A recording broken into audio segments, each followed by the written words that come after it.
Tiene la palabra el presidente del Consejo de Ministros, el señor Salvador de Solá. Muchas gracias, señora presidenta. Agradezco todas las intervenciones y aprovecho, señora presidenta, por su intermedio para señalar que no hay ningún problema de parte del Ejecutivo de que estemos presentes. No es la primera vez que estamos presentes, no hemos tenido nunca ningún problema en estar presentes, salvo como cuando hace unas pocas semanas quisimos dejar un acto de protesta, pero nunca hemos tenido ninguna reticencia a estar presentes ni a volverlo a estar en el futuro. Y creemos que es así como en la discusión como se alimenta cualquier tipo de reforma. Quiero comenzar, señora presidenta, por su intermedio, justamente con la pregunta que vuelve a plantear el congresista Violeta, que de hecho la planteó prácticamente al inicio de las intervenciones. La pregunta del congresista Violeta, señora presidenta, es si queremos evitar la corrupción en la actividad política o en el Estado. Creo que es bastante claro, lo señaló la congresista Glave en su primera intervención, no estamos hablando de una reforma del Estado, no nos ha convocado una reforma del Estado, no hemos hecho confianza por una reforma del Estado, estamos hablando de una reforma política, de una reforma de las reglas de la política. No es casualidad entonces que hayamos elegido el artículo 34 para que en una siguiente oración, luego de que se señale que los militares están impedidos de participar en las elecciones, añadir un impedimento más, que no debería tomarse contra el Congreso, señora presidenta, porque no dice que están impedidos de ser congresistas, dice están impedidos de postular a cargos de elección popular, incluyendo regidores, es decir, no tiene por qué ser tomado contra el Congreso. La lógica de la reforma política, que proviene de una comisión independiente, es una lógica de reformar la actividad política de la cual los partidos políticos son los grandes protagonistas. Esa es la razón, congresista, por intermedio de la presidencia, por la cual hay un foco en la propuesta. No quiere decir que no nos importe la corrupción en el Estado, por supuesto que sí, y por eso es que hay otros mecanismos legales, como la muerte civil, que van en esa dirección. A propósito de la reforma política, a propósito de lo que nos ha convocado, es absolutamente consecuente limitarse a un impedimento para cargos de elección popular. Eso no quiere decir que el Ejecutivo se oponga a lo demás, quiere decir que es absolutamente lógico que no lo haya planteado, puesto que nos hemos restringido al ámbito de la discusión, que es la reforma política, no la reforma del Estado. Por supuesto. Congresista Violeta. Sí, gracias, creo que quedó clarísimo, pero en todo caso también hay que dejar constancia. Eso supone que la ley no va a permitir que un alcalde se postule que tiene sentencia en primera instancia, pero que sí pueda contratar a un gerente municipal con sentencia en primera instancia y de repente apelada y que todavía no tiene una sentencia definitiva, siendo que el gerente es el que administra los presupuestos públicos. Gracias. Con mucho gusto, congresista. Efectivamente, la propuesta, respondiendo a la propia iniciativa de reforma, se focaliza en los cargos de elección popular, no porque no hay interés en lo demás, sino porque es el foco que consideramos merece nuestra atención. Señora presidenta, no se encuentra presente la congresista Alcorta, pero mencionó algo muy interesante respecto del voto preferencial, ¿no? Dijo de alguna forma, si no la recuerdo mal, yo soy fruto del voto preferencial. Y lo que quiso decir es, hay algunas buenas congresistas y buenos congresistas que somos fruto del voto preferencial, por lo tanto debería defenderse. A eso, señora presidenta, creo que cabe responder que los frutos del voto preferencial son muchos y en el balance consideramos negativos. Y creemos que los frutos positivos del voto preferencial se pueden conservar cuando mantenemos el voto preferencial en las elecciones internas, donde se va a mantener y donde las personas que sepan llegar a la ciudadanía o que hayan tenido ya participación en el Congreso y sean suficientemente conocidas, podrán ganar por voto preferencial una participación en la parte alta de la lista. De forma que los buenos frutos del voto preferencial se mantienen, pero aquellos que han erosionado el poder de los partidos, que han permitido que haya fondos en las campañas cuyos orígenes no siempre se conocen y que hayan enfrentado a candidatos al Congreso de los mismos partidos entre sí, esas consecuencias negativas consideramos las evitaríamos. Respecto del tema que nos ha convocado precisamente al día de hoy, decía, señora presidenta, que mantenemos nuestra posición respecto de que el foco debería restringirse a los cargos de elección. Vuelvo a repetir, no solamente congresistas, sino de elección en general. Está la pregunta, por supuesto, ¿solamente primera instancia o solamente segunda instancia? Como ha sido obvio en el debate, hay posturas diferentes. Lo que quisiera, haciendo eco también de más de una presentación que ha llevado a todo aquello en lo que podemos sumar y que creo que es lo que tenemos que destacar, lo importante es que queremos dar una señal por la cual estamos diciéndole a la ciudadanía, nos estamos preocupando de que personas con problemas con la justicia penal en particular, no deberían ser parte de la política. ¿Podrá esta mesa, señora presidenta, podrá el Pleno en su momento discutir si quiere que sea primera o segunda instancia? En el Ejecutivo nos ratificamos en la posición y creo que han sido importantes también los argumentos que esgrimió el congresista Costa, de que hay suficiente garantía de que en primera instancia una persona no pueda participar sin que haya una privación de sus derechos que sea más fuerte que la democracia que queremos cuidar y de la calidad política que queremos cuidar. Esa sigue siendo la posición del Ejecutivo. Hay un margen, como en todo, para discutir, que creemos que siempre va a ser sano. Ahora, es impracticable, señora presidenta, que tengamos las elecciones primarias de las que se está hablando. Consideramos que no. Consideramos que efectivamente esto va a implicar una inversión de dinero por parte del Estado y va a implicar una inversión de tiempo por parte de los ciudadanos. Inversiones que desde el Ejecutivo consideramos esenciales para cuidar nuestra democracia. Creemos que hay que invertir desde el Estado y desde el tiempo de los ciudadanos para mejorar nuestra política. Se ha señalado, me parece que en base a suposiciones no necesariamente ciertas, que es impracticable. Y no lo creo. Sí, efectivamente, si mantenemos una cantidad de militantes que esté alrededor de 12.000, 14.000, esta cantidad, como dijimos el día de la presentación de la solicitud de la confianza, es referencial y este Congreso podría considerar que se puede aspirar a una cantidad mayor, 15.000 militantes, 20.000 militantes, se puede discutir. El hecho es que aunque haya muchas organizaciones políticas que consigan la inscripción por la vía de los afiliados, conseguir 280.000 votos o, también lo dijimos como referencia cuando nos presentamos en este hemiciclo, señora presidenta, la cantidad que este Parlamento considere que podría ser mayor, que podría ser menor, podríamos hablar de 350.000 votos, 400.000 votos, esto hará que tengamos organizaciones políticas más conectadas con la ciudadanía. Y quisiera responder por su intermedio, señora presidenta, aunque no se encuentra presente ya el congresista Mulder decía que esta reforma quiere convertir a los partidos o a las organizaciones políticas en clubes electorales. Y creo que el hecho de que haya que reforzar la actividad electoral para vincularse a los ciudadanos no descarta en absoluto toda la actividad partidaria restante no electoral. No ata de manos a ninguna organización política para que forme cuadros, para que se conecten en la comunidad con sus diferentes problemáticas. En ninguna parte de la reforma se dice eso. Volviendo al punto, señora presidenta, ¿es impracticable una elección interna? Nos parece que no.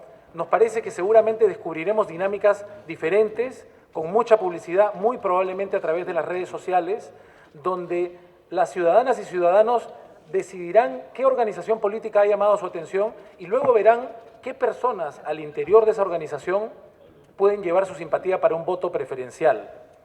Creemos que es importante remarcar, porque se mantiene una confusión, nos parece, señora presidenta, estas serían elecciones absolutamente iguales a las que tenemos en primera o segunda vuelta, es decir, ciudadanas y ciudadanos acudiríamos a nuestra mesa de votación, no a un local partidario. Por lo tanto, no tiene sentido pensar que va a haber buses o camiones llenos de gente que vayan a ningún lugar, porque cada persona va a su propia mesa. Y en esa mesa tendrá que elegir fundamentalmente, y también creo que es importante enfatizarlo, entre militantes de los partidos políticos. La norma propuesta lo que señala es que mínimo el 80% de los postulantes a los cargos de elección tienen que ser militantes.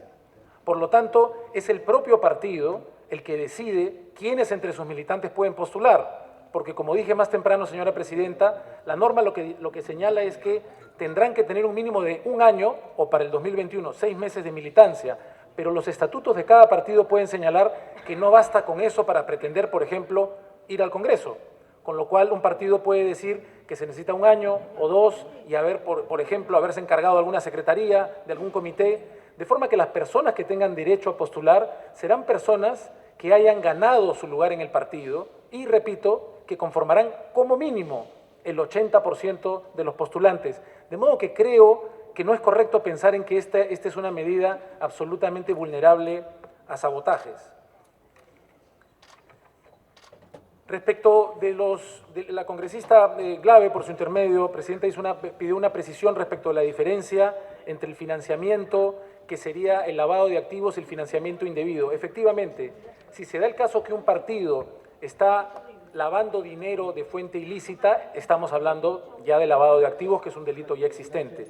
Pero si fuera dinero de fuente no ilícita, pero prohibida, ese es el caso nuevo, en el cual, por ejemplo, si una empresa estatal le da financiamiento a un partido, eso está prohibido, ese sería el delito de fuente indebida, así como, por ejemplo, de fuente anónima, entre otras. Entonces, sí hay una diferencia clara entre el lavado de activos y los delitos de fuente indebida.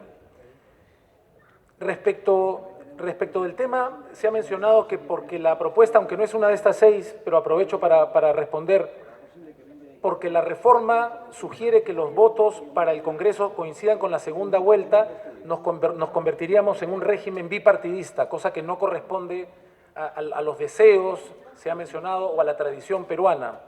Nosotros coincidimos con quienes han señalado, señora Presidenta, de que el Perú tiene una cultura política plural y no bipartidista, y consideramos que eso va a seguir siendo así. Y creemos que es importante recordar, por ejemplo, que en Francia se elige al Parlamento, incluso cuando ya se eligió al presidente, ya se definió en segunda vuelta quién es el presidente. Y sabemos que en Francia hay más de 2 partidos en el Parlamento. Si no estoy equivocado, señora Presidenta, hay 8 partidos. Digo esto simplemente para decir que no hay que asumir automáticamente que por el hecho de que haya elecciones parlamentarias coincidentes con la segunda vuelta, nos vamos a convertir en un régimen bipartidista. Creo que no tenemos que asumir que eso va a ser un hecho. Que pueda tener algunos efectos, se podrá discutir. Me pide una interrupción la congresista Glave, señora Presidenta. Congresista Glave.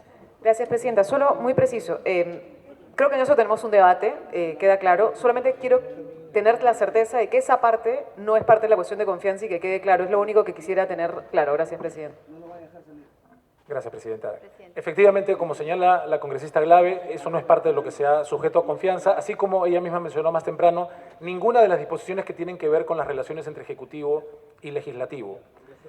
Respecto del tema de la inmunidad, consideramos que la reforma tiene que ser vista en su conjunto y, como señalé al principio, señora Presidenta, una de las motivaciones esenciales es que demos señales como clase política, no como Ejecutivo o Legislativo, de que queremos cuidar a la política de la corrupción. Por lo tanto, así como queremos poner barreras para que personas sentenciadas por delito de primera instancia, delito doloso no menor a 4 años, también consideramos que es absolutamente razonable que cualquier delito común cometido antes de ser elegido sea visto directamente sin ningún tipo de inmunidad por el Poder Judicial.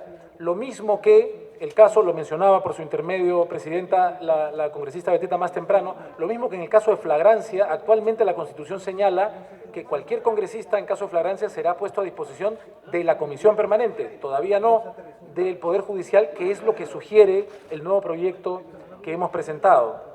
Señaló también la congresista Beteta, y aprovecho para responder por su intermedio, señora Presidenta, como si el Ejecutivo hubiera cambiado de opinión por una modificación constitucional y una modificación legal. No es un cambio de opinión. Cuando sugerimos la modificación constitucional nos referimos a aspectos constitucionales y los aspectos legales son aquellos que tienen que ver con la modificación legal. Es una misma preocupación, pero los cambios donde correspondan, uno en la Constitución y otro en la ley. Por último, en el caso de impedimentos, precisamente. Por último, señora Presidenta, respecto de el tema de igualdad de género, creemos que es muy importante que las mujeres tengan una oportunidad. El congresista Torres, por su intermedio, hacía una mención respecto de que, entendiendo que tenemos que dirigirnos hacia una paridad de oportunidades con las mujeres, él prefería los hechos que las leyes. Y creo que él señaló con corrección varios hechos dignos de ser destacados, pero que todavía se mantienen como excepciones en nuestra realidad. Entonces, vale la pena que miremos esos otros hechos no excepcionales y más bien más frecuentes y comunes, que lo que hacen es marginar a las mujeres. Y estoy completamente de acuerdo, por su intermedio, Presidenta, con el congresista Torres, respecto de que tenemos que trabajar aspirar a llegar a la paridad y que probablemente esto tenga que hacerse de manera progresiva y que además, y estoy de acuerdo con su atingencia, no pretendió ser irresponsable de ninguna manera, pero es cierto, ya que hay algunas jurisdicciones con elección de curules impares, es probable que el 50-50 no se alcance, es la aspiración, y creemos que en la medida que haya responsabilidad y ánimo de consensuar y de construir, se pueden encontrar fórmulas por las cuales, si fuera tan problemático conseguir candidatas mujeres, y es algo a lo que tenemos que apuntar en el tiempo, podríamos, por ejemplo, decir que los primeros 50 números de la lista tienen que tener paridad y alternancia, asumiendo que no es tan común que una bancada supere los 50, de forma que se garantice, o sea, podemos buscar fórmulas creativas, de manera que aunque no hubiera paridad en la totalidad de la lista, si fuera tan difícil, podríamos decir que 3/4 de la lista tienen que tener paridad y alternancia. Eso consideramos que en la práctica garantizaría paridad y alternancia. Entonces, sí creemos que el diálogo es necesario, sí creemos que es muy importante reconocer que el respaldo político, que es lo que significa la confianza otorgada por este Congreso a estos 6 proyectos de ley, tienen un significado más allá del propio día de la elección de decir damos la confianza. Es una confianza que entendemos debe acompañar a los proyectos respaldados para que el objetivo principal, lo podemos llamar su núcleo, su esencia, sea atendido, a pesar de que existe margen, como hemos visto esta mañana, para que diferentes opciones o iniciativas puedan enriquecerlo. Muchas gracias, señora presidenta. Gobierno del Perú. El Perú primero.